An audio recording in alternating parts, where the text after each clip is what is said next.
Halo anak-anak yang Ibu kasihi di dalam Tuhan. Hari ini kalian jumpa kembali bersama Ibu, yaitu Ibu akan menyampaikan materi pendidikan agama Kristen dan budi pekerti kelas 7. Hari ini kita akan memasuki materi kita yang berikut, yaitu bab 3, berbicara tentang baptisan sebagai tanda menjadi milik Kristus. Nah, sebelum kita lebih lanjut membahas apa itu baptisan sebagai tanda milik Kristus, Ibu akan mengajak kalian bersama-sama untuk membuka Alkitab yang terambil di dalam Kisah Para Rasul pasal 19 ayat 4 dan Roma pasal 6 ayat 1 hingga ayat yang ke-6. Nah, di sini kita akan memasuki materi kita, materi pembelajaran kita hari ini. Ibu akan menjelaskan ada beberapa hal.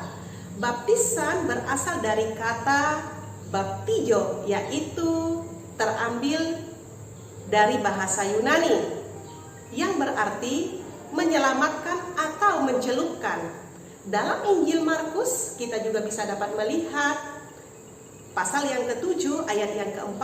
Kalian bisa dapat membuka Alkitab kalian masing-masing di rumah. Dan Lukas pasal 11 ayat 38, nampak adat istiadat Yahudi mengenai pembasuh anggota tubuh dengan air sebagai simbol membersihkan diri.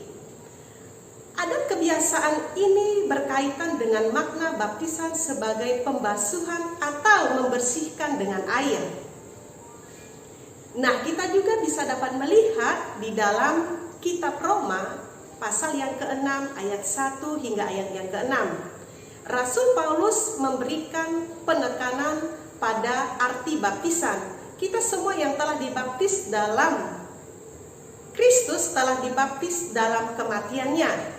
Dengan demikian kita telah dikuburkan bersama-sama dengan Dia oleh baptisan dalam kematian, supaya sama seperti Kristus yang telah dibangkitkan dari antara orang mati oleh kemuliaan Bapa, demikian juga kita akan hidup dalam hidup yang baru.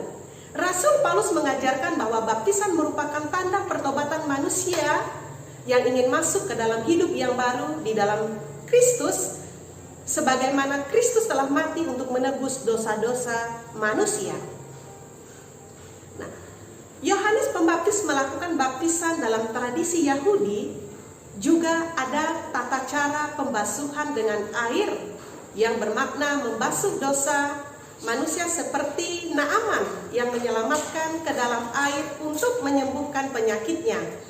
Nah, kita juga bisa dapat melihat di dalam Injil Markus pasal yang ke-1 ayat 4 hingga ayat yang ke-11 menunjukkan bahwa baptisan Yohanes adalah kelanjutan atau penerus dari adat pembasuh perjanjian lama, namun dengan pengertian baru, yaitu bukan sekedar penyucian tetapi sebagai lambang pertobatan. Kita juga bisa dapat melihat di dalam Kisah Para Rasul pasal yang ke-19 ayat yang ke-4 untuk menerima pengampunan dosa. Nah, kita juga bisa dapat melihat di dalam Lukas 3 ayat yang ke-3. Kita akan memasuki lagi pokok materi kita pembahasan. Jika demikian, apakah merupakan baptisan jaminan keselamatan bagi orang Kristen? Nah, ini adalah satu pertanyaan di dalam kehidupan kita sebagai orang percaya. Tentunya jawabannya adalah tidak. Keselamatan diperoleh hanya karena anugerah Allah di dalam Yesus Kristus. Kita dibaptis karena kita telah diselamatkan. Jadi, tindakan Allah mendahului tindakan manusia. Semua yang kita lakukan merupakan wujud jawaban kita terhadap kasih karunia Allah di dalam Yesus Kristus. Semua manusia berdosa. Semua manusia membutuhkan pengampunan.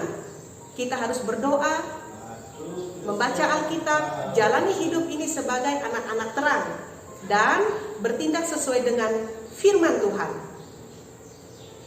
Kita masuk lagi di dalam materi berikutnya adalah gereja mengakui dan melaksanakan baptisan anak dari usia bayi sampai dengan dewasa. Akan tetapi ada juga beberapa gereja hanya mengakui baptisan orang dewasa. Kita juga bisa dapat melihat di dalam Injil Lukas pasal 18 ayat yang ke-16 bagian A dan Matius pasal 19 ayat 14 bagian A dan Markus 11 ayat 14 bagian A. Yesus memarahi murid-muridnya yang ingin menghalang-halangi anak-anak datang kepadanya. Dia mengatakan, biarkanlah anak-anak itu datang kepadaku. Yesus memberkati anak-anak, maka baptisan anak-anak memiliki dasar dalam Alkitab bahwa Yesus sendiri menyambut anak-anak dan memberkati mereka. Kita bisa dapat melihat di dalam Matius 28 ayat 19 hingga ayat yang ke-20. Nah, kalau kalian kurang memahami, kalian bisa dapat membuka di dalam Alkitab kalian masing-masing di rumah. Nah, kita akan memasuki lagi materi kita, yaitu berbicara tentang baptisan. Baptisan merupakan perintah Yesus. Dalam Injil Matius pasal 28 ayat 19 hingga ayat yang ke-20.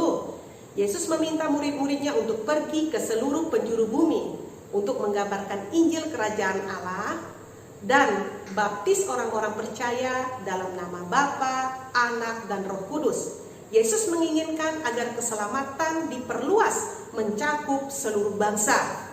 Setiap orang dari berbagai bangsa-bangsa yang percaya kepadanya menjadi muridnya. Tandanya adalah melalui baptisan dan mereka pun menerima anugerah keselamatan Allah. Nah, dari materi-materi yang sudah Ibu sampaikan, kita berbicara tentang baptisan. Nah, Ibu berharap kalian tetap sehat, tetap semangat, dan jangan lupa kalau kalian berpergian, kalian tetap terus menggunakan masker dan mengikuti protokol kesehatan yang sudah dianjurkan kepada kita semua. Nah, hari ini Ibu akan memberikan tugas latihan kepada kalian. Kalian bisa dapat mengerjakan di rumah dengan baik tentunya. Kalian akan mendengarkan video pembelajaran ini supaya kalian bisa dapat menjawab pertanyaan-pertanyaan yang sudah Ibu sampaikan kepada kalian. Mengerjakan soal buku LKS bagian pertama halaman 23 dari nomor 1 sampai nomor 10. Sekian dan terima kasih.